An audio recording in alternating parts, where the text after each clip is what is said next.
강의하실 때에 이것을 우리는 팔복이라고 말하는데 그 복 가운데 중간 부분에 이 긍휼이라고 하는 은혜가 도달합니다. 그래서 하나님 나라는 가난해진 마음에 하나님께서 주시는 하나님 나라의 복이라고 시작을 합니다. 그런데 우리의 마음을 하나님 나라가 들어올 수 없도록 가득 채우고 있는 것들이 있다고 욥기서를 통해서 우리에게 그 부분을 가르쳐 주었습니다. 욥은 하루아침에 재물을 잃었습니다. 자녀를 잃었습니다. 그리고 건강을 빼앗기고 이로 인해서 그를 위로하겠다고 왔던 친구들과의 인간관계가 심각한 논쟁 갈등 관계로 이어졌습니다. 욥이 의존했던 것들이 바로 재물이고 자녀이고 건강이고 인간관계라는 것을 우리에게 말해주고 있습니다.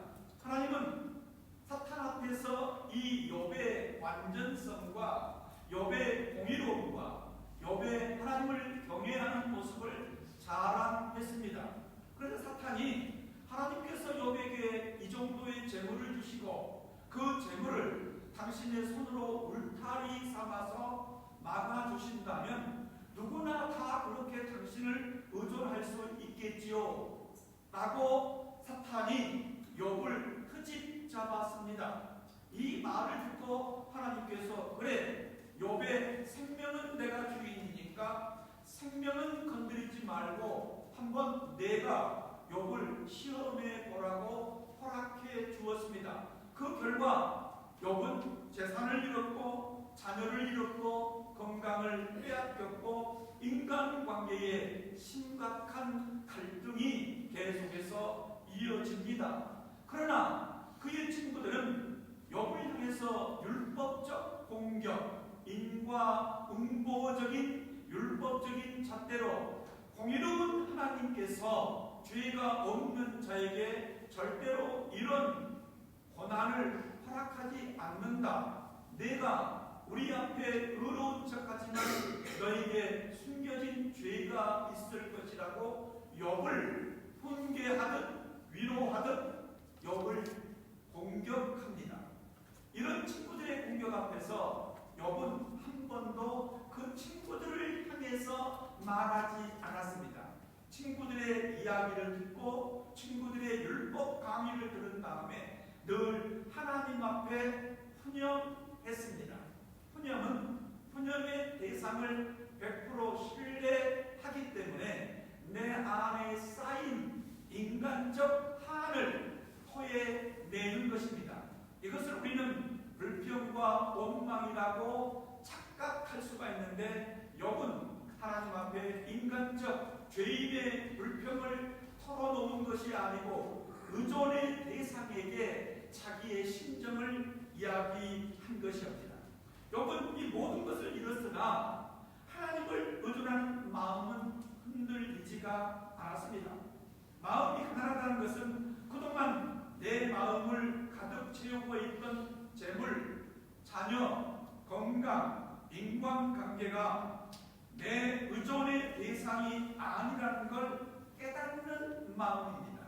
이게 가득 차 있으면 이걸 의존해야 완전성을 이룰 것이라고 착각을 합니다. 여러분 지금 이 1월달부터 2월 15일까지는 우리 한국 사람들이 너무 일대 관심이 없어요. 정말로 가가지고 치약만 있지 않고 여기서 1시간 거리만 나가도 인생을 너무 풍성하게 묵상하고 누리고 할 수 있는 환경이 너무너무 많습니다. 고요하고 맑은 공기를 마시면서 그 중에 하나가 소개하고 싶은 것이 소수민족들의 축제입니다. 지금 12월 26일부터 시작된 축제가 이제 2월 15일까지 이어집니다. 어떤 종족들은 새 축제를 12월 말에 하고 어떤 부족은 신년설을 세기도 하고 부적을 세기도 하는데 이것이 마을과 종족별로 정월 대보름까지 쫙 프로그램이 나와 있습니다.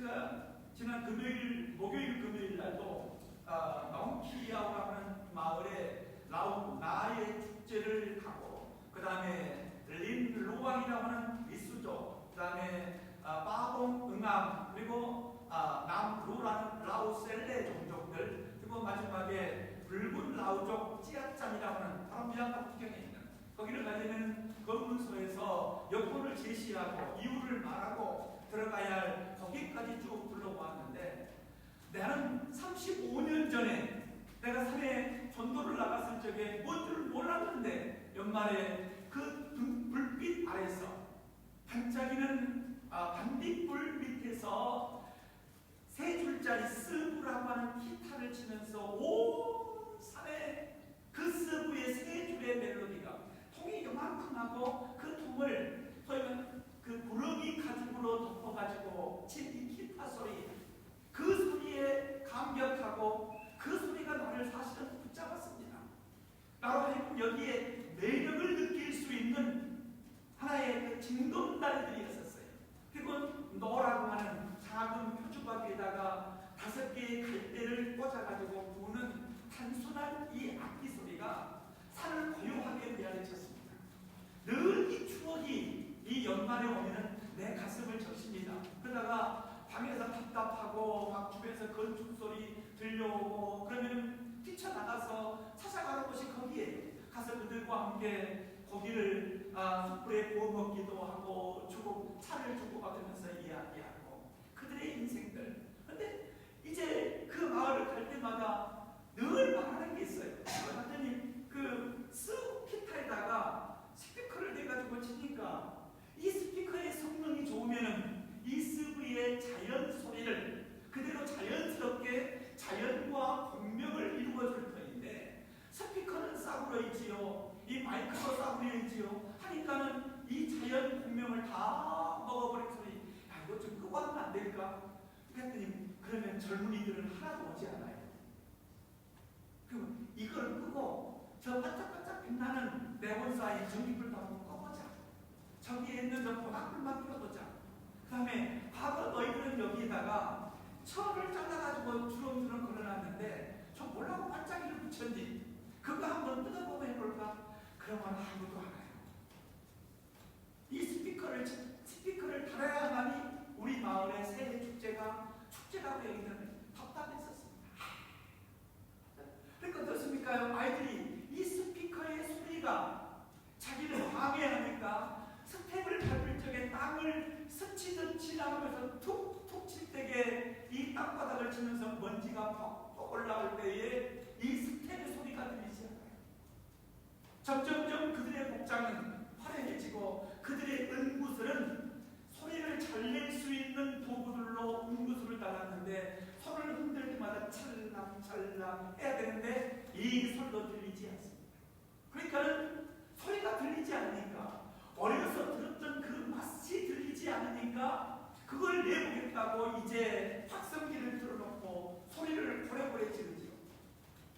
그러면서 마약에 취하고 알코올에 취하고 축제가 타락의 원상처럼 변질되어져 버린 이 모습들, 거기에 문명인들 이런 독일들 알고 들어와서 그걸 보고서 즐긴 다음에 자기의 뒤처리를 하지 못한 문명의 이기가 골짝골짝마다 산더미처럼 쌓여 있습니다. 거기에 썩어서 개울을 오염시키니까 이제 개울에 흐르는 물에 그들은 샤워도 할 수 없을 정도의 모습이 있지 않습니까?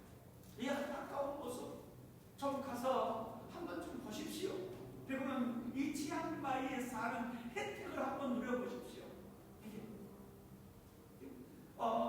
다음 주도 이어지지만 18, 19 금토일이에요. 치앙라이에서 라오족 전체 연합으로 라오족 대규모 그 새해 축제가 벌어집니다.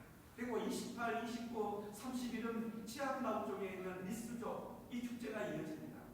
이 축제에 가서 볼 때마다 제발 좀 불도 좀 끄고 촛불만 켜놓고 그 돼지 기름으로 그러면 거기에서 그 스텝을 밟을 적에 손을 움직일 적에 바람을 가르는 이 소리가 그들의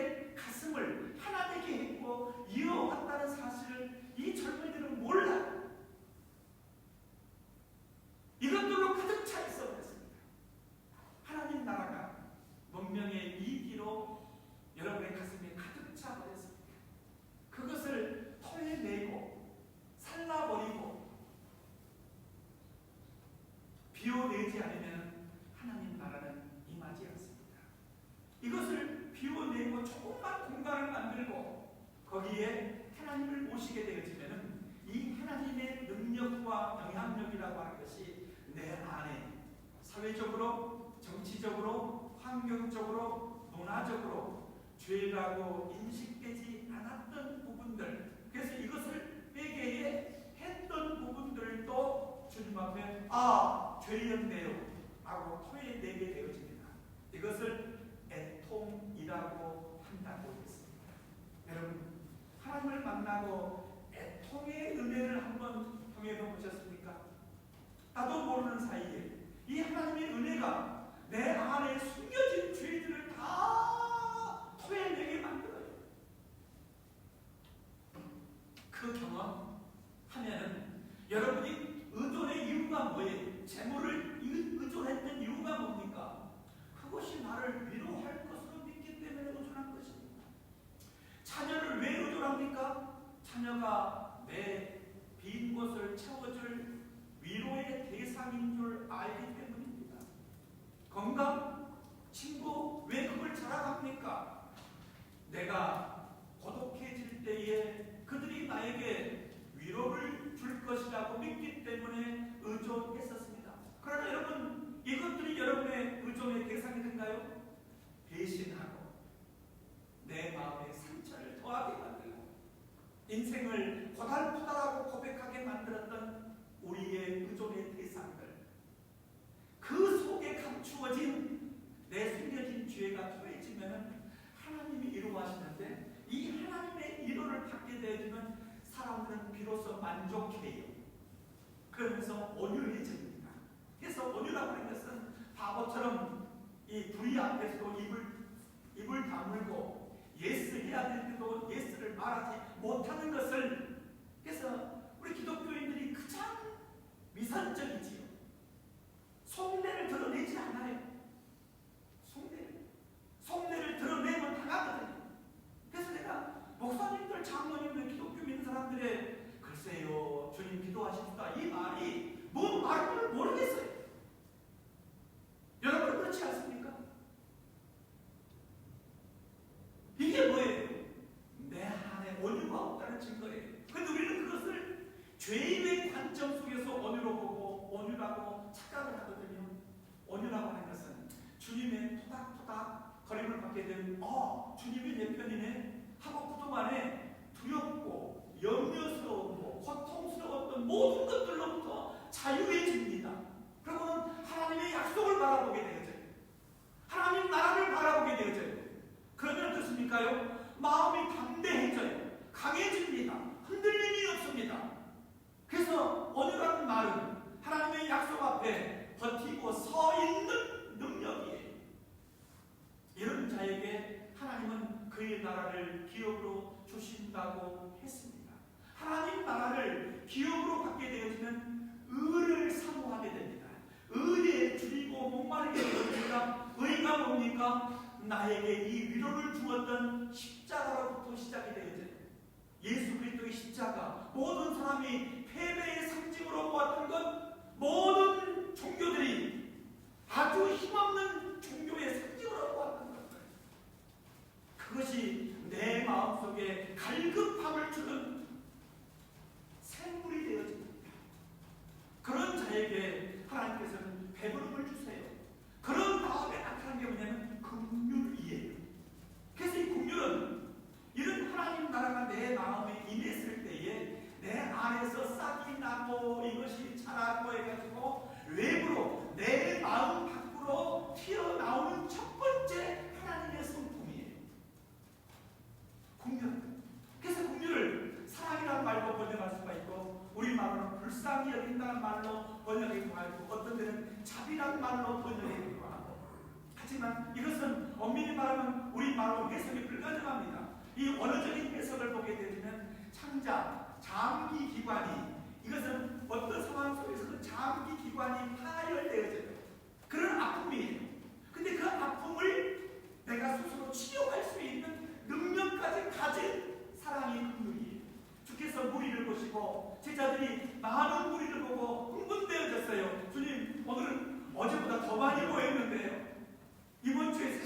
많아졌어요. 목사님이 힘내세요. 근데 이 우리의 목자이신 예수님은 그 무리를 바라보시며 민망히 여겼다. 그의 육신을 입은 내장기관이, 장기가, 간덩어리가 녹아지고 파열되는 아픔을 느꼈어요.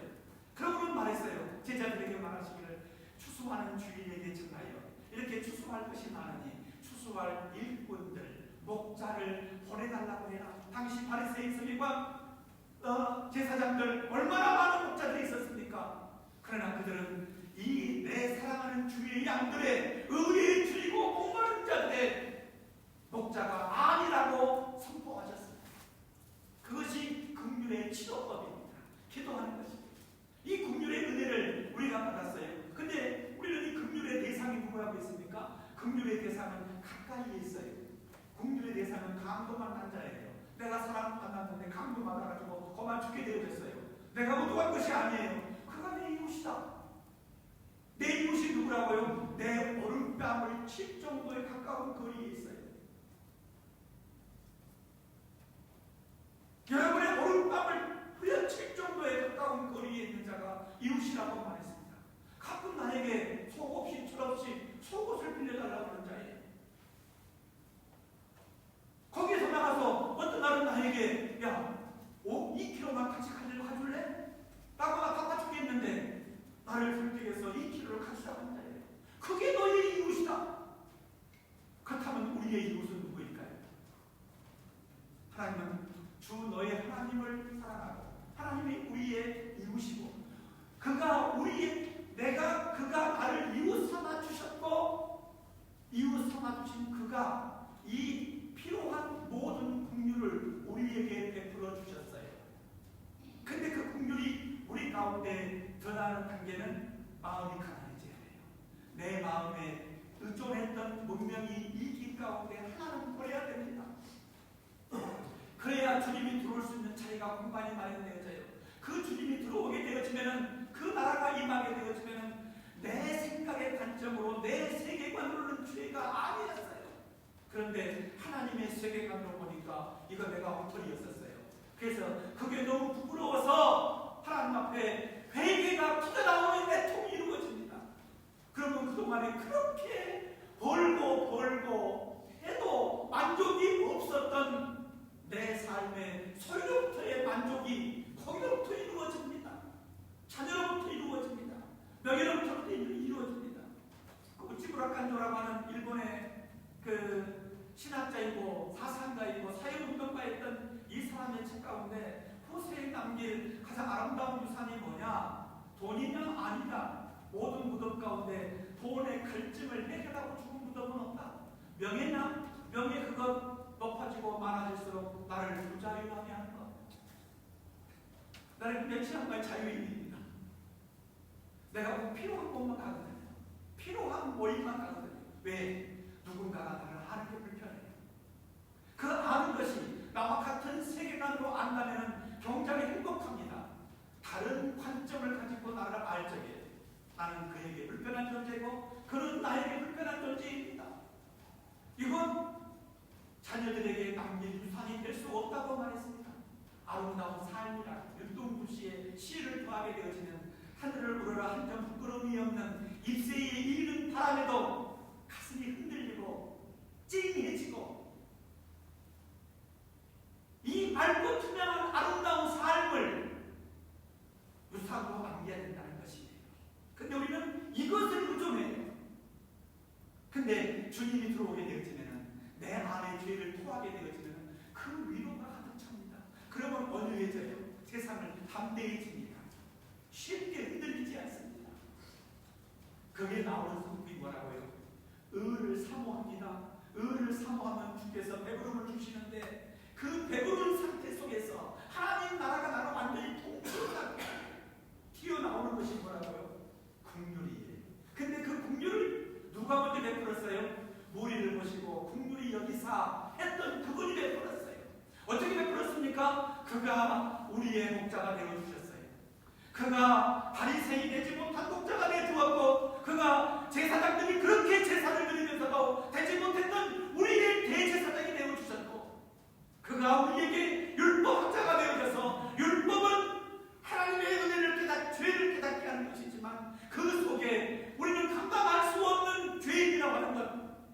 의식을 가지고 우리가 의지할 분은 하나님의 사랑이라는 것을 깨닫게 해주는 율법의 의미를 우리에게 가르쳐 준 것이죠. 그가 우리의 사랑의 대상이에요. 그러면 그 사랑의 대상이 우리에게 나타나는 사랑으로 준 것이 첫 번째 뭐냐? 부모님입니다. 그래서 하나님은 하나님을 아빠, 아버지라고 부르게 하신 것이에요. 그 하늘의 아빠, 아버지를 우리에게 대신해서 우리의 사랑의 대상으로, 우리의 국률의 대상으로, 우리의 뺨을 칠 수 있는 대상으로, 나에게 속옷을 빌려달라고 말할 수 있는 대상으로, 나에게 오리만 같이 가주자고 권면할 수 있는 대상으로 주신 분이 누구라고요? 부모님이에요. 여러분, 세상에서 누가 이렇게 뺨을 칠 수 있습니까? 제가 전도사 시절에는 중고등부와의 개판 치는 데가 앞으로 불러보자 휘딱시를 제대로 했어요. 내가 성남했어. 한 번은 담임 목사님 딸이 너무 엉망이니까 불러다가 이러면 하고 내가 하여튼 토요일날 밤 죽게 팝했어요. 호사면 그 예를 여기서 만났습니다. 옛날에 진미식당이요. 거기 갔는데 그게 뭐야? 우리 목사님 여기 있잖아 하고 거기서 껴안고 그 덩치 큰 아줌마가 되어서 덩치를 주고 싶었어. 목사님이 내 인생을 바꾸었어요. 근데 지금 어떠지? 이 사람이 너희 마음속에 한번 헤치고 싶어. 그런데 내가 그 용기를 상실했다. 왜? 지금은 법이라고 하는 것이 이 은혜의 사랑의 표현을 보호를 못 해주거든요. 고발되어지면 나 한 사람의 어리석은 행동으로 수많은 목회자가 욕을 먹거든. 부모, 여러분의 마음을 칠 수 있는 자리예요. 어느 날 그렇지? 아빠가 때리지. 그렇지. 시아나, 딸 하나밖에 없으니까 안 때리면 아빠가 아니야. 마음을 칠 수가 있어. 그럴 때는 아빠 고발할 거야. 이게 아니고 얘마음을 때려준 거야. 그래서 이게 부모를 운동하는 것이야. 어느 날 아버지야, 아빠가 아침에 급하게 일어나가지고 사역지에 가면서 속옷을 찾아내는 것처럼 네 옷을 구하고 그랬어. 아빠 얼마나 급하셨어요? 하고는 전화해가지고 아빠 내 겉옷도 가져갔어요. 어느 날 아빠가 와가지고 야, 아빠가 너무 운동을 못해 힘든 혼자는 하기 싫어. 오리만 가줄래? 아빠 내가 심리를 가줄게. 2kg가 심리를 가줄게. 얘들아, 이것이 부모를 공경하는 것이다. 왜? 부모는 너희들을 그렇게 사랑했어. 우리 하나님 아버지는 그의 자녀들을 그렇게 사랑해가지고 내가 의지했던 재물, 건강, 자녀, 이웃관계 조금만 비우면 거기에 들어오셔가지고 내 알을 비춰주셔요. 나로 하여금 애통하게 해줘요. 내가 애통하면 주님께서 나를 위로해 주세요. 위로를 받게 되어지면은 내가 그렇게 비겁하고 그렇게 내가 세상에 귀회주의적이고 위선자였는데 온유해져요. 예를 예라고 말할 수 있어요. 아니요를 아니라고 말할 수 있어요.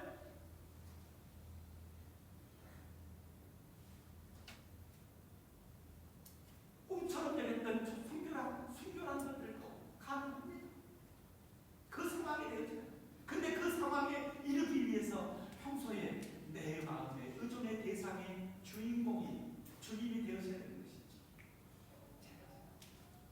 그래서 주님께서 그 긍휼을 우리에게 먼저 보여주시고 모리를 보시고 긍휼히 여기사 이렇게 추수할 것은 많되 추수할 수 있는 목자가 적으니 너희는 하나님 앞에 간구하라. 무엇을? 이런 목자를 달라고. 여러분, 우리 교회는 되게 인생한 교회예요. 성도들이 주일날 한국 같은 가면은 그러고 우리 목사님 건강 잘하는데 우리 교회는 그렇게 기도하시는 분들이 한 달에 한 번에 나올까 말까 해요. 여거 없습니다. 연말 되어져도 뭐 생일부가 되어져도 아무런 선물도 하지 말자.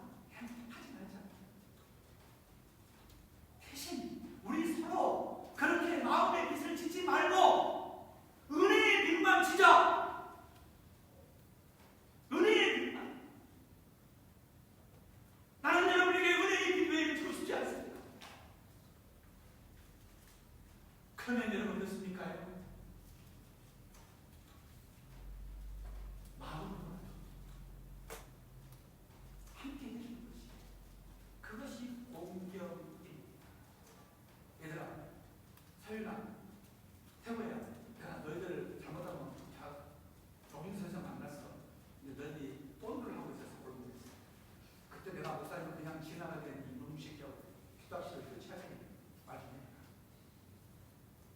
지나가기를 바라니 또다시 때려주길 바랍니다. 말이 없지. 때리면 고발하겠지. 그런 아빠, 아버지를 찾아야 됩니다. 그 사람만이 육신의 부모를 공경할 수가 있어요. 아시겠습니까? 어느 날 마음을 때릴 수 있는 힘이 없으니까 뭐하지? 속옷을 바꿔 입어. 그럴 때 미쳤어. 제발 정신 좀 차려 라고 하는 것이 아니고, 우리 아빠가 늙었구나, 우리 엄마가 나이를 들었구나, 가서 속옷도 사오고 겉옷도 사다 입고, 이것이 기독교인을 믿는 자녀들의 해야 할 효도랍니다. 어느 날 어머니가 힘들어가지고 가정 구축에서 병원 좀 갈까? 그럴 때 엄마 나 힘들어, 다른 약속 있어, 친구 만나러 가자. 모든 매사의 약속을 끊고 그 엄마를 붙들어 잡고 엄마를 껴안고, 병원이 10리가 아니라 20리, 100리지만 달려가는 것이 기독교입니다. 저는 작년 연말에 너무 감격스러운 우리 교회의 한 성도님의 사연을 들었었습니다. 결혼하고 20년이 넘도록 어머니에게 남편의 통장을 맡기고 살아왔던 성도가 있다는 사실을 알았었습니다. 그런데 여전히 이 가정의 기도는 우리 어머니 아버지 예수 믿게 해주세요. 잘하신다. 사랑할 만하다. 그가 예수를 바로 믿는 자이십니다. 아시겠지? 여러분이 사랑해야 할 엄마는 어디에 있다고 하냐면 이 뺨을 칠 수 있는 그 위에 있어. 너하고 얼마나 가깝다고? 네 속옷을 잘못 입고 갈 정도로 가까이 무섭게 살아. 가끔씩은 너에게 밤에 엄마가 너무 힘든데 라면이 먹고 싶은데 가서 사올래? 라고 말할 수 없는 존재야. 엄마 미쳐서 지금 시간 몇 시인데 참아, 내일 먹어. 알겠습니다. 밥이 썩어서 걸어서라도 너희들을 위해서 그렇게 하지. 부모를 그렇게 공경해라. 그러면 하나님께서 그런 자에게 보답해 주신 거예요. 너희들이 생명의 길이라 잘 살라. 이것을 그냥 100세, 200세 이 수명적인 숫자적인 문자적인 의미로 이해할 수 있습니다. 그렇게 받아들여도 좋습니다. 근데 삶이 고통스럽고 수명이 길면 그건 저주예요. 근데 삶이 행복하면서 길고 시간 가는 줄 모르겠네 라고 하는 장수를 말하는 거예요. 시간 가는 줄 모르겠네 라고 하는 장수. 그건 시간 가는 줄 모르겠네, 거기에 꼭 필요한 게 뭐가 있어야 되지? 물질적인 소유에 있어서 부족함이 없다는 말이 포함되어 있습니다. 소유가 부족함이 없어야 어때요? 세상 참 재밌고 좋다. 죄를 짓지 않고 나이 먹어서 다른 이웃들에게 기대면서 추한 꼴 보이지 않고 살아갈 수 있는 내 삶의 미래가 그렇게 저축이 되어진 것이, 하나님 이것을 어떻게 말했습니까? 너희의 재물을 세상에 분노기 먹는 창고가 아닌 하나님 나라에 저축하라. 하나님께서 첫 번째 생명의 대상이었던, 국률의 대상이었던 부모님을 향해서 그 생명을 이와 같이 공경하라고 했었습니다. 우리 교회는 오늘 돌아가면 부모님이 살아계시면 어디에 있든지 한번 엄마, 나 뺨 한번 때려줘. 아빠, 나 뺨 한번 때려줘. 아빠의 뺨이 그리워. 목사님은 5살 때 아버지가 돌아가셨어요. 그래서 그게 굉장히 그리운 사람이에요. 27살 때 어머니한테 종아리를 맞았어요. 왜? 그게 약혼을 했는데 고등부 때 같이 했던 여학생이 성탄절날 카드를 보냈어요. 그걸 내가 바람핀 줄 알고 종아리가 터지겠다 했었습니다. 근데 이제는 그 종아리를 때릴 엄마도 없고 나를 위해서 울어줄 엄마도 없어요. 부모도 없어요. 내 뺨을 칠 자가 나누고 입을 아버지도 없어요. 살아계실 때 그들이 여러분에게 어떤 상처를 주었을지라도, 여러분 마음속에 어떤 응어리가 있을지라도 오늘 이 설교를 들으면 주께서 나를 긍휼히 여기셨는데 이 긍휼히 여기는 내 첫 번째 대상은 아버지야 어머니야 하고 이 내 마음에 차단막을 걷고 용기를 내서 부모님에게 인사를 드릴 수 있는 우리 성도가 되어진다니 저는 참 행복하겠습니다. 기도하겠습니다. 아버지 감사합니다. 우리에게 의존하고 통로가 문명의 이기에 통로가 없는 예배를 드릴 수 있어서 감사합니다. 주님, 우리의 사이 속에 하나님과 나밖에 없고 십자가밖에 없는 이 관계성 속에 긍휼의 은혜를 주셔서 부모님을 주셨사오니 오늘 저희들 어머님에게 과거에 맞았던 어려움을 대신해서 왼밤도 내줄 수 있도록 은혜를 부어 주옵소서. 내 속옷을 가져갔던 아빠가 엄마가 추하고 미워 보였는데 그게 내 마음에 애통으로 터지게 하여 주옵소서. 주님, 그래서 온유한 자가 되어지고 의에 줄이고 목마른 자가